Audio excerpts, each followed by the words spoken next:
नमस्कार दोस्तों। आज की तारीख है 30 जनवरी 2021 और डिस्कस करने जा रहे हैं आज का डेली 30। आज की डेली 30 में टर्म है अंतर्राष्ट्रीय संगठन का, और अंतर्राष्ट्रीय संगठन के अंतर्गत 20 प्रश्न और 20 प्रश्न के बाद में 10 प्रश्न आज के करंट अफेयर पे। करंट अफेयर का मंथली कंप्लीशन तैयार हो रहा है। जनवरी भर का पूरा to the point current affair आपको मिल जाएगा और इसकी पीडीएफ भी आपको मिल जाएगी। टेलीग्राम ज्वाइन कर लीजिए और उस पर आपको इसका पूरा पीडीएफ मिल जाएगा फ्री ऑफ कास्ट। कोई आपको उसमें शुल्क नहीं देना है और मंथली वीडियो जरूर देख लीजिएगा। कल आपका टेस्ट है, टेस्ट जरूर दीजिएगा। अग्रिम शुभकामनाएं आप लोगों को। चलिए शुरू करते हैं आज का डेली 30 और लेते हैं पहला प्रश्न। आर्थिक सहयोग और विकास संगठन का मुख्यालय कहां पर स्थित है? इसको आप सार्ट में कई बार देखते होंगे। एक संगठन का नाम ओईसीडी, वही ओईसीडी आपसे पूछा जा रहा है कि उसका हेडक्वार्टर कहां पर है, उसका मुख्यालय कहां पर है। तो ओईसीडी का मुख्यालय जो है वो पेरिस में स्थित है और पेरिस है फ्रांस में, फ्रांस की राजधानी है। अधिकांश ओईसीडी सदस्य उच्च आय वर्ग की अर्थव्यवस्थाएं हैं, ये ध्यान रखिएगा। जो ओईसीडी के सदस्य हैं वो उच्च आय वर्ग की अर्थव्यवस्थाएं हैं। ये सब डेवलप्ड इकोनॉमी है जिनका हाई इनकम है, और यहाँ का जो एचडीआई है वो भी बहुत हाई होता है। तो ये ध्यान रखिएगा, डेवलप्ड इकोनॉमी इसके अंतर्गत आती है। अंतर्राष्ट्रीय मुद्रा कोष का मुख्यालय कहाँ पर स्थित है? अंतर्राष्ट्रीय मुद्रा कोष यानी आईएमएफ, आईएमएफ के नाम से आपको इसको जानना चाहिए। तो आईएमएफ का मुख्यालय कहां पर स्थित है? ओईसीडी का आपने पेरिस में पढ़ा, ध्यान रखिएगा, फ्रांस में। और आईएमएफ का जो मुख्यालय है वो है वाशिंगटन डीसी में। अमेरिका बहुत होशियार है, अमेरिका जितना पैसे वाला मामला होता है वो अपने हाथ में रखता है। तो मुख्यालय कहां पे बनाया? अपने यहाँ। और ये अंतर्राष्ट्रीय स्तर की संस्था है। जो इसके सदस्य होते हैं, सदस्य देशों की वैश्विक आर्थिक स्थिति पर यह नजर रखती है। सदस्य देशों को आर्थिक और तकनीकी सहायता भी ये प्रदान करती है, लेकिन इसका हेडक्वार्टर वाशिंगटन डीसी में है। Next question. संयुक्त राष्ट्र संघ के वर्तमान महासचिव कौन है?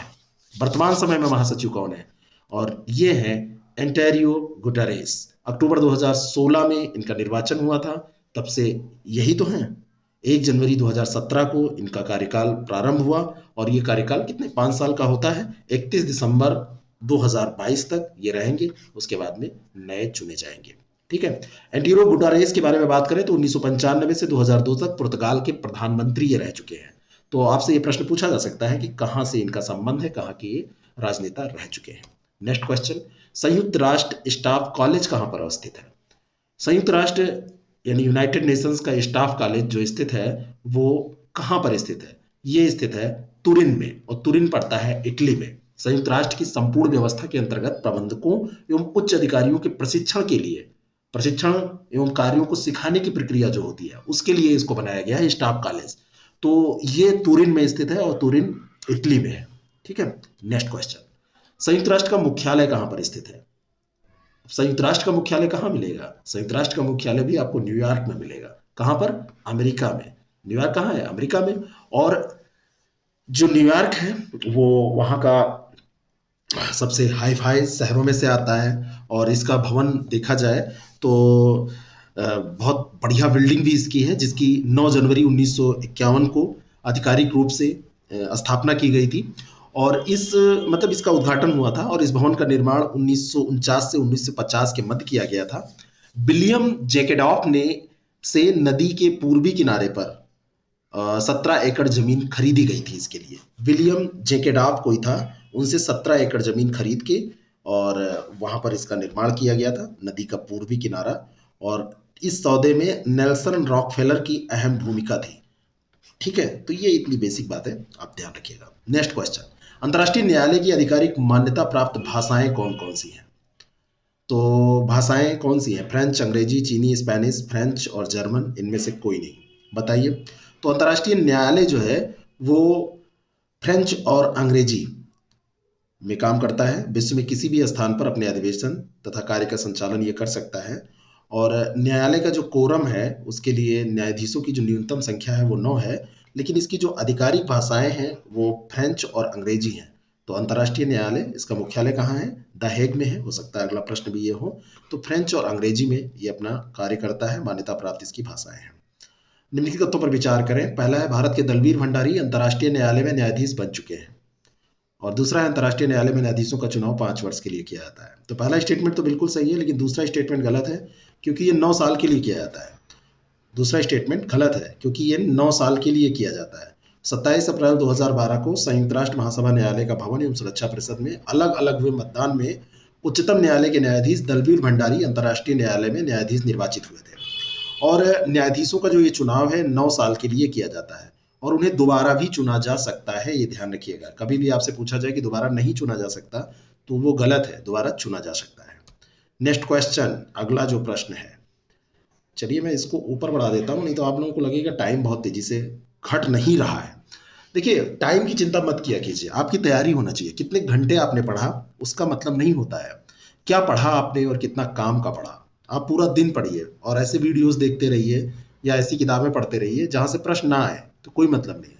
आप 1-2 घंटे पढ़िए लेकिन काम की चीज़ें पढ़ लीजिए तो बहुत वैल्यूएबल होता है। संयुक्त राष्ट्र चार्टर के अनुच्छेद 92 के अनुसार अंतर्राष्ट्रीय न्याय के लिए अंतर्राष्ट्रीय न्यायालय का गठन किया गया था, सही है। और भारत के डॉक्टर नागेंद्र सिंह अंतर्राष्ट्रीय न्यायालय के न्यायाधीश रह चुके हैं। तो ये दोनों के दोनों स्टेटमेंट सही है। और 3 नाम मैं आपको बता रहा हूँ, एक RS पाठक, जस्टिस BN राव और नगेंद्र सिंह, ये अंतर्राष्ट्रीय न्यायालय के न्यायाधीश रह चुके हैं। अंतर्राष्ट्रीय न्यायालयों में जजों की संख्या 15 रखी गई। यह न्यायाधीश अपने में से एक अध्यक्ष तथा उपाध्यक्ष को 3 वर्ष के लिए चुनते हैं, लेकिन इनका जो कार्यकाल होता है ये 9 साल का होता है। और सॉरी 3 वर्ष के लिए, ये वो ठीक है 9 साल का। और अनुच्छेद 92 के अनुसार अंतर्राष्ट्रीय न्यायालय के लिए न्याय के लिए मतलब अंतर्राष्ट्रीय स्तर पर न्याय के लिए अंतर्राष्ट्रीय न्यायालय का गठन किया गया था। कभी कभी जबान लड़खड़ा जाती है, इसके लिए सॉरी। अगला जो प्रश्न है, अंतर्राष्ट्रीय न्यायालय स्थित है, तो मैंने आपको बताया था द हेग में, और ये नीदरलैंड में है, ये ध्यान रखिएगा। कहाँ पर स्थित है? द हेग, नीदरलैंड में। इसकी स्थापना 1946 में हुई थी, अनुच्छेद 92 के अनुसार हुई थी। आपको पता है अध्याय 14 में अनुच्छेद 92 से अनुच्छेद 96 तक अंतर्राष्ट्रीय न्यायालय के संबंध में प्रावधान किए गए हैं। तो इसका द हेग याद रखिएगा, इसका मुख्यालय है। अंतर्राष्ट्रीय न्यायालय का एक पृथक संविधान है जिसे अंतर्राष्ट्रीय न्यायालय की संविधि कहा जाता है। और अंतर्राष्ट्रीय न्यायालय की संविधि में 5 अध्याय तथा 70 अनुच्छेद हैं। इसमें न्यायालय के अधिकार और अधिकार क्षेत्र, कार्य, संचालन, नियम, संगठन, इन सारे के बातों के बारे में वहाँ पर इन सारी बातों के बारे में लिखा हुआ है, बताया गया है। अगला जो प्रश्न है, आर्थिक एवं सामाजिक परिषद एक अस्थायी संस्था है, पहला स्टेटमेंट, और इसके 2/3 सदस्य प्रतिवर्ष पदमुक्त हो जाते हैं। चलिए देखते हैं। पहला तो इसमें स्टेटमेंट गलत है क्योंकि ये एक अस्थायी संस्था है। अगर देखा जाए तो प्रारंभ में आर्थिक एवं सामाजिक परिषद में 18 सदस्य होते थे और 1966 में चार्टर में संशोधन किया गया और इसके सदस्यों की संख्या 18 से बढ़ाकर 27 कर दी गई। ठीक है। और ये जो है संस्था है ये अस्थायी प्रवृत्ति की है और इसके जो सदस्य हैं प्रतिवर्ष पदमुक्त तो होते हैं, लेकिन इसके 2/3 नहीं, 1/3 1/3 जो सदस्य हैं वो पदमुक्त होते हैं हर साल। अगला जो प्रश्न है, G4 देशों में शामिल नहीं है, कौन शामिल नहीं है? Bharat, Germany, Japan, Italy. G4 जो कंट्री है इसमें इटली शामिल नहीं है। G4 में भारत है, जर्मनी है, ब्राजील है और जापान है। G4 भारत, जर्मनी, जापान और ब्राजील का एक समूह है। यूएन की सुरक्षा परिषद में सुधारों की कोशिशों के लिए इसका गठन 2004 में किया गया था और समूह के जो चारों देश हैं सुरक्षा परिषद में अस्थायी सदस्य बनने के दावेदार हैं। इटली जो है इसका सदस्य नहीं है। भारत, जर्मनी, ब्राजील और जापान, ध्यान रखिएगा। अब तक किस देश ने सर्वाधिक बार वीटो का प्रयोग किया है? कौन सा देश है? अमेरिका, रूस, ब्रिटेन, इनमें से कोई नहीं। चीन इसमें नहीं दिया है, नहीं तो आप लोग चीन को टिक कर देते। तो मैं आपको बताना चाहता हूं कि वो देश है रूस। 1945 में संयुक्त राष्ट्र की स्थापना हुई, उसके बाद से सोवियत संघ या रूस ने सुरक्षा परिषद में सर्वाधिक बार वीटो का इस्तेमाल किया। और ये जो विशेषाधिकार होता है इसका इस्तेमाल करने के लिए अस्थायी सदस्यों में अमेरिका का नंबर इसके बाद आता है। पहला नंबर है रूस का और उसके बाद में अमेरिका का नंबर आता है। वीटो शब्द का इस्तेमाल संयुक्त राष्ट्र के चार्टर में देखा जाए तो नहीं हुआ है। सुरक्षा परिषद में किसी भी प्रस्ताव को पारित कराने के लिए 9 वोटों की जरूरत पड़ती है और जो सुरक्षा परिषद के 5 अस्थायी सदस्य हैं, इसके अलावा 10 सदस्य और होते हैं, टोटल 15 सदस्य होते हैं। तो इसमें 10 अस्थायी और 5 अस्थायी सदस्य होते हैं। तो संयुक्त राष्ट्र के चार्टर के अनुसार जो 9 वोट हैं, तो ये 5 तो अस्थायी सदस्य और एक ये इनमें से 10 वोटों में से जो अस्थायी सदस्य उनमें से चाहिए। तो इसमें वीटो का अधिकार जो अस्थायी सदस्य हैं उन्हीं को होता है। तो संयुक्त राष्ट्र में सबसे ज्यादा अभी तक रूस ने किया है और उसके बाद में अमेरिका का स्थान आता है। संयुक्त राष्ट्र के चार्टर में वीटो शब्द का प्रयोग नहीं किया गया, बिल्कुल सही है। और 4 फरवरी 1944 को अमेरिकी राष्ट्रपति रूजवेल्ट ने वीटो प्रणाली का प्रस्ताव रखा था। तो ये दोनों के दोनों स्टेटमेंट सही हैं। वीटो का जो शब्द का प्रयोग है वो नहीं हुआ है संयुक्त राष्ट्र के चार्टर में, लेकिन याल्टा में सुरक्षा परिषद की कार्यप्रणाली पर निर्णय लिया गया था। याल्टा में एक बैठक हुई थी, उसी में वीटो शब्द का प्रयोग या वीटो प्रणाली का प्रस्ताव अमेरिकी राष्ट्रपति रूजवेल्ट थे, उन्होंने किया था। नेक्स्ट क्वेश्चन, निम्नलिखित कथनों पर विचार करें। सुरक्षा परिषद के प्रत्येक सदस्य का एक वोट होता है, ठीक है, और प्रमुख मामलों में पांचों अस्थायी सदस्यों की सहमत जरूरी होती है। तो ये दोनों के दोनों स्टेटमेंट सही है। अगर कोई बहुत स्पेशल टाइप का मामला है, तो प्रमुख मामला अगर है तो उसमें पांचों अस्थायी सदस्यों के वोट की जरूरत पड़ती है और प्रत्येक सदस्य का एक वोट होता है। जो सुरक्षा परिषद में ये 15 सदस्य होते हैं, इसमें 10 अस्थायी होते हैं, 5 अस्थायी होते हैं, तो सबका जो 15 सदस्य हैं इनका सबके मत का जो मूल्य होता है एक होता है, लेकिन अस्थायी सदस्य जो हैं उनका ध्यान रखिएगा, उनके पास वीटो की शक्ति होती है, निषेधाधिकार उनके पास होता है ना, और 9 वोट की जरूरत पड़ती है अगर आपको इसको कोई भी प्रस्ताव पास कराना है। नेक्स्ट क्वेश्चन, सुरक्षा परिषद की सदस्य संख्या, तो ये डिस्कस हो चुका है, ये 15 है, बेसिक क्वेश्चन है ये सब। और पहले देखा जाए तो मूल चार्टर के अनुसार अगर हम बात करें तो 5 अस्थायी और 6 अस्थायी कुल 11 ही सदस्य होते थे, लेकिन सितंबर 1965 में, अगला प्रश्न भी यही है, 1965 में चार्टर में संशोधन किया गया और अस्थायी सदस्यों की संख्या 6 से बढ़ाकर कितनी कर दी गई, 10 कर दी गई। 6 से बढ़ाकर इसको 10 कर दिया गया और इस तरीके से 5 अस्थायी और 10 अस्थायी सदस्य हो गए। तो जो अस्थायी सदस्य हैं उनका नाम याद कर लीजिए कि चीन है, इसमें फ्रांस है, रूस है, ब्रिटेन है और यूएसए है, संयुक्त राज्य अमेरिका। और जो 10 अस्थायी सदस्य हैं इसमें 2/3 बहुमत से 2 वर्ष के लिए इनका चुनाव होता रहता है, निर्वाचन होता रहता है, ये बदलते रहते हैं। अगला जो प्रश्न है, निम्नलिखित में से किस संस्था को दुनिया का पुलिसमैन कहा जाता है? बहुत ही इंपॉर्टेंट ये है, पुलिसमैन ऑफ द वर्ल्ड, ये क्वेश्चन बहुत इंपॉर्टेंट है। दुनिया का पुलिसमैन कहा जाता है किसको? तो ये जो सुरक्षा परिषद है इसको दुनिया का पुलिसमैन कहा जाता है। और इसमें आपको ये ध्यान रखना है कि संयुक्त राष्ट्र का जो घोषणा पत्र है उसमें कहा गया है कि अंतर्राष्ट्रीय शांति और सुरक्षा को बनाए रखना सुरक्षा परिषद की प्रमुख जिम्मेदारी है, और इसी के कारण से, इसी कारणवश मुहावरे के तौर पर कह दिया जाता है दुनिया का पुलिसमैन, क्योंकि पुलिस क्या काम करती है, वो शांति और सुरक्षा को मेंटेन रखती है, और शांति और सुरक्षा को मेंटेन रखने का काम पूरी दुनिया में ये करती है, तो दुनिया का पुलिसमैन इसको कह दिया जाता है, ठीक है ना, policeman of the world. Next question, अगला जो प्रश्न है, संयुक्त राष्ट्र महासभा में भारत की प्रथम महिला अध्यक्ष कौन बनी थी? तो प्रथम महिला अध्यक्ष श्रीमती विजय लक्ष्मी पंडित थी, और जो इसका प्रतिनिधित्व होता है वो भौगोलिक प्रतिनिधित्व इसमें सुनिश्चित किया गया है, और महासभा की अध्यक्षता को बारी बारी से अफ्रीकी, एशियाई, पूर्वी यूरोप, लैटिन अमेरिका और पश्चिमी यूरोप के देशों के साथ अन्य देशों को भी ऐसे सौंपा जाता है। तो जो प्रथम अधिवेशन था 10 जनवरी 1946 को हुआ था। भारत की श्रीमती विजयलक्ष्मी पंडित प्रथम महिला अध्यक्ष इसमें बनाई गई थी। महासभा की जो अध्यक्षता है ये 8वां सत्र था 1953 में, तब ये रही थी, ठीक है ना। तो पहला अधिवेशन 1946 में हुआ था, लेकिन 1953 में जब 8वां सत्र हो रहा था तब ये प्रथम महिला अध्यक्ष के तौर पर भारत की श्रीमती विजय लक्ष्मी पंडित ने काम किया था। तो कब? 1953 में। नेक्स्ट क्वेश्चन, किसे विश्व की लघु संसद कहा जाता है? विश्व की लघु संसद, small parliament of the world. तो विश्व की लघु संसद कहा जाता है महासभा को, जनरल असेंबली जो होती है ना, महासभा का मतलब जनरल असेंबली। तो small parliament of the world को वर्ल्ड जनरल असेंबली को कहा जाता है। संयुक्त राष्ट्र का जो चार्टर है उसके अध्याय 4 के अंतर्गत अनुच्छेद 9 से 22 तक महासभा का उल्लेख किया गया है। तो याद रखने की कोशिश आप करिए, कोई ज़रूरी नहीं है कि ये फैक्ट याद ही रहे, लेकिन इसमें ये ध्यान रखिएगा कि सभी सदस्य देशों के प्रतिनिधियों को महासभा में स्थान दिया जाता है। अब जितने भी सदस्य देश हैं उनके प्रतिनिधियों का स्थान दिया गया, तो प्रत्येक राष्ट्र का इसमें प्रतिनिधित्व हो जाता है। और अगर किसी ऐसी संस्था है जिसमें प्रत्येक राष्ट्र का प्रतिनिधित्व हो रहा है तो विश्व की लघु संसद के रूप में वो हुई गई। इसी कारण से इसको small parliament of the world कहा जाता है, और सभी जो वाद विवाद होते हैं उनमें भाग लेने और मत देने का अधिकार होता है ये जो सदस्य होते हैं इन सदस्यों को, तो ये ध्यान रखिएगा। अगला जो प्रश्न है, वर्तमान में संयुक्त राष्ट्र संघ के कितने अंग सक्रिय है? एक चीज मैं आपको बताना चाहता हूं, जब आप प्रश्न पढ़ें तो उसको थोड़ा सा ध्यान से पढ़िए। कई बार आपको डायरेक्टली नहीं आता रहता है, लेकिन जब आप उसको ध्यान से कई बार पढ़ते हैं तो आपका जो समझने का तरीका है उसका आंसर निकाल देता है। तो घबराइए मत, उसको बार बार पढ़िए। वर्तमान में संयुक्त राष्ट्र संघ में कितने सदस्य हैं, सॉरी कितने अंग सक्रिय हैं? कितने अंग सक्रिय हैं? सदस्य जरा बताइएगा कितने हैं, कितने मेंबर हैं संयुक्त राष्ट्र में? ये संयुक्त राष्ट्र संघ के मेंबर्स का नंबर मुंह से निकला है तो आपको बता देना है कमेंट करके कि कितने हैं वर्तमान समय में। वैसे मैंने इसको लास्ट डेली 30 में डिस्कस भी किया था। तो संयुक्त राष्ट्र के कितने अंग सक्रिय हैं? तो वर्तमान समय में देखा जाए तो संयुक्त राष्ट्र के कुल 5 अंग सक्रिय हैं। पहले 6 कार्यकारी अंग थे। महासभा, ये पांचों का नाम याद करिए इसी समय। महासभा, सुरक्षा परिषद, आर्थिक और सामाजिक परिषद, ओईसीडी की बात की थी ना, न्यायशिता परिषद, अंतर्राष्ट्रीय न्यायालय और सचिवालय। तो ये 5 सक्रिय हैं। 1994 के बाद में देखिए 1, 2, 3, 4 और अंतर्राष्ट्रीय 5।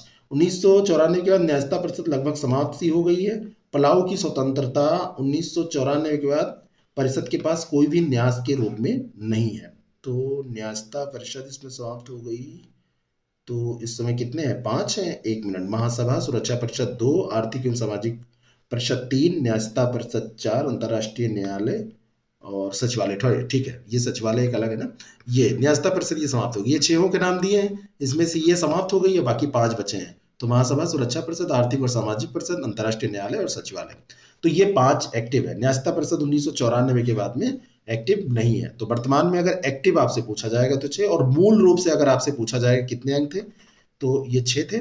लेकिन वर्तमान में अगर एक्टिव पूछा जाए तो ये 5 है। एक्टिव कितने हैं? 5। और मूल रूप से कितने थे? 6। ध्यान रखिएगा। अंतिम प्रश्न है, सुरक्षा परिषद की सदस्य संख्या 11 से बढ़ाकर 15 कब की गई? तो अभी मैंने आपको बताया था कि 9 से सुरक्षा परिषद की जो सदस्य संख्या है ये पहले 5 और 6 ऐसे अस्थायी सदस्य हुआ करते थे। 5 अस्थायी और 6 अस्थायी, और 6 से 10 कर दी गई थी। कौन सी संख्या? अस्थायी सदस्यों की। तो यही 10 कब की गई थी? 1965 में की गई थी ना। तो वही पूछा जा रहा है दूसरी लैंग्वेज में। तो 1965 में ये 11 से बढ़ाकर 15 की गई, क्योंकि जो जो टोटल ये पहले 5 अस्थाई थे और 6 अस्थाई थे, तो ये 6 अस्थाई की जगह पे इसको 10 कर दिया गया था। ठीक है ना, तो ये ध्यान रखिएगा। चलिए करंट अफेयर देखते हैं। क्वेश्चन बढ़िया प्रश्न है। देश का पहला जेंडर पार्क किस राज्य सरकार द्वारा बनाया गया? देश का पहला जेंडर पार्क। तो देश का पहला जेंडर पार्क कहाँ पे बनाया जा रहा है? जेंडर पार्क का मतलब क्या है? जेंडर पार्क का मतलब यह है कि जो जेंडर गैप होता है, मेल और फीमेल को लेके जो अंतर, सामाजिक अंतर होता है, जो लोग भेदभाव करते हैं, उसको दूर किया जा सके। अब इसमें आप देखेंगे तो केरल इस मामले में आगे रहता है, जहाँ पर समानता के लिए काम ज़्यादा किए जाते हैं, क्योंकि यहाँ की लिटरेसी भी आप देखेंगे तो यहाँ की ज़्यादा है। यहाँ का डेवलपमेंट अगर आप मानव विकास रिपोर्ट भी देखेंगे, नीति आयोग का कोई भी आंकड़ा उठाएंगे तो केरल सरकार, तो ये कॉन्सेप्चुअल भी है एक रूप में। तो केरल सरकार ने भी 300 करोड़ रुपए की लागत से जेंडर पार्क का संचालन शुरू करने का निर्णय लिया है। फरवरी माह से ये शुरू हो जाएगा, और अपनी तरह का पहला प्रयास ये कर रहा है राज्य में लैंगिक असमानता का मुकाबला करने के लिए। ठीक है ना। तो इसके लिए यहाँ पे एक gender museum, gender library, convention centre और एम्फी थिएटर, इन सब का उद्घाटन किया जाएगा। जेंडर म्यूजियम में विभिन्न सामाजिक संघर्षों को प्रदर्शित किया जाएगा, जिसके कारण महिलाओं की स्थिति में बदलाव आया है। कहने का मतलब महिला जो पार्शियलिटी महिलाओं के साथ होती है, तो दोयम दर्जे का उनको समझना, ये सब चीज़ें दूर करने की इसमें कोशिशें की जाएंगी। नेक्स्ट क्वेश्चन, कोविड-19 प्रदर्शन सूचकांक में शीर्ष स्थान हासिल किया किसने? तो कोविड-19 जो प्रदर्शन सूचकांक अभी आया है उसमें शीर्ष स्थान हासिल किया है न्यूजीलैंड ने। 98 देशों के लिए ये सूचकांक जारी किया गया। ये क्वेश्चन बहुत ही ज़्यादा इंपॉर्टेंट है, और भारत को इसमें 86वां स्थान मिला है, और न्यूजीलैंड को इसमें प्रथम स्थान। न्यूजीलैंड, वियतनाम और ताइवान, ये 3 स्थान याद रखिएगा। न्यूजीलैंड, वियतनाम और Taiwan, NVT. New Zealand, Vietnam, Taiwan को क्रमशः 3 स्थान मिले हैं, और भारत को 86वां है। न्यूजीलैंड ने इसमें टॉप किया है। कोविड प्रदर्शन सूचकांक को ऑस्ट्रेलिया के सिडनी में स्थित एक स्वतंत्र अंतर्राष्ट्रीय नीति थिंक टैंक है, लोवी इंस्टीट्यूट, इसका नाम है लोवी इंस्टीट्यूट। और लोवी इंस्टीट्यूट ने क्या किया है? लोवी इंस्टीट्यूट के द्वारा इसको प्रकाशित किया गया है, और इसमें जो संकेतक हैं उनके आधार पर न्यूजीलैंड को प्रथम स्थान मिला है। ठीक है, और प्रत्येक देश को 0, जो सबसे खराब है उसको 0, और 100 सबसे अच्छा प्रदर्शन प्रदान किया गया है। सबसे अच्छा प्रदर्शन प्रदान करने वाले को 100 अंक प्रदान किया गया है। तो इस तरीके से भारत का जो अंक रहा है, जो 86वां स्थान तो इसको मिला ही है, जो भारत का अंक रहा है वो 24.3 अंक रहा है, औसत अंक इसका रहा है, और 86वें स्थान पर ये रहा है। वैसे तो भारत को हम देख रहे हैं कि परचम लहरा रहा है, पूरे विश्व में वैक्सीन बांट रहा है, लेकिन कोविड प्रदर्शन सूचकांक में भारत की स्थिति प्रथम नहीं है, ध्यान रखिएगा, न्यूजीलैंड की है। अमृत महोत्सव जिसे हाल ही में खबरों में देखा गया है, किस समारोह का उत्सव है? तो अमृत महोत्सव आपको पता होगा कि ये भारत की आबादी का 75वां वर्ष है। भारत की आज़ादी का 75वां वर्ष मनाया गया और संसद का बजट सत्र जो राष्ट्रपति रामनाथ कोविंद के संबोधन के साथ शुरू हुआ। इस संबोधन के दौरान राष्ट्रपति ने उल्लेख किया कि इस वर्ष से देश में अमृत महोत्सव मनाया जाएगा। तो ये भारत का जो 75वां आज़ादी का वर्ष मनाया जा रहा है, भारत की आज़ादी का 75वां वर्ष जो है, इसको अमृत महोत्सव के रूप में मनाया जा रहा है। इंपॉर्टेंट प्रश्न है, बहुत ज्यादा इंपॉर्टेंट प्रश्न है, ध्यान रखिएगा। उपेक्षित उष्णकटिबंधीय रोग दिवस, इसको कहते हैं neglected tropical disease day, NTD इसको बोलते हैं। मनाने के लिए 30 जनवरी को किस भारतीय स्मारक को रोशन किया गया था? तो उपेक्षित उष्णकटिबंधीय रोग दिवस को मनाने के लिए 30 जनवरी को कुतुब मीनार को क्या किया गया था? कुतुब मीनार को रोशन किया गया था। दूसरा वार्षिक विश्व उपेक्षित उष्णकटिबंधीय रोग दिवस ये मनाया गया है 30 जनवरी 2021 को, पहला 2020 में मनाया गया था। और भारत में दुनिया में 11 प्रमुख एनटीडी का सबसे बड़ा बोझ है और इस दिन को मनाने के लिए दुनिया भर के 25 देशों का प्रतिनिधित्व करने वाले 50 से अधिक स्थलों को रोशन किया गया। और भारत ने यूनेस्को विश्व धरोहर स्थल जो कुतुब मीनार है इसको रोशन किया था। तो भारत ने किसको रोशन किया? कुतुब मीनार को। तो ये ध्यान रखिएगा। अगला जो प्रश्न है, भारत ने किस मित्र देश के साथ पर्यावरण का वर्ष लॉन्च किया है? कौन सा वर्ष? पर्यावरण वर्ष, ईयर ऑफ द एनवायरमेंट।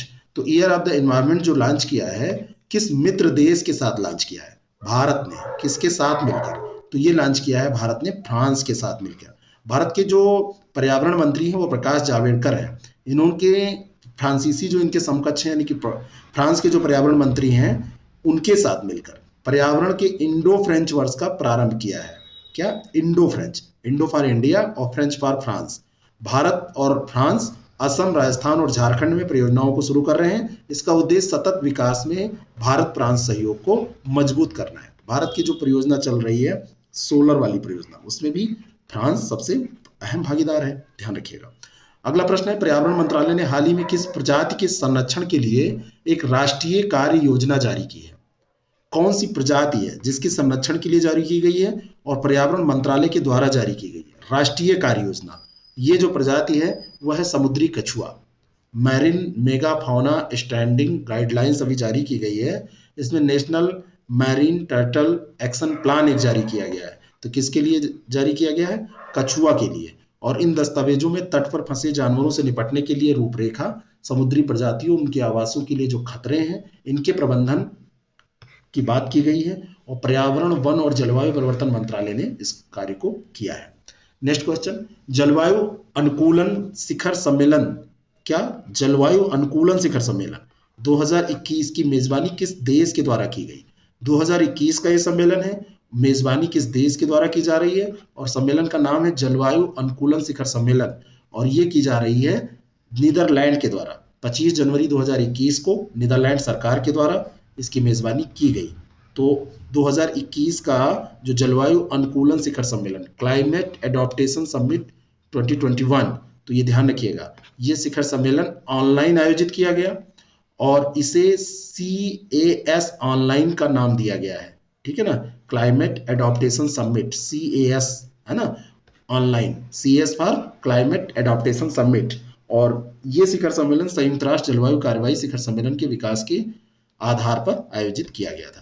ठीक है, शिखर सम्मेलन में जो UNFCCC के COP26 के माध्यम से सतत गति उन जलवायु आपातकाल का के मार्गदर्शन समाधान है उनका प्रदर्शन किया गया और इस शिखर सम्मेलन को जलवायु प्रत्यास्थ विश्व के लिए आवश्यक बदलावों को साकार करने के उद्देश्य से आयोजित किया गया था।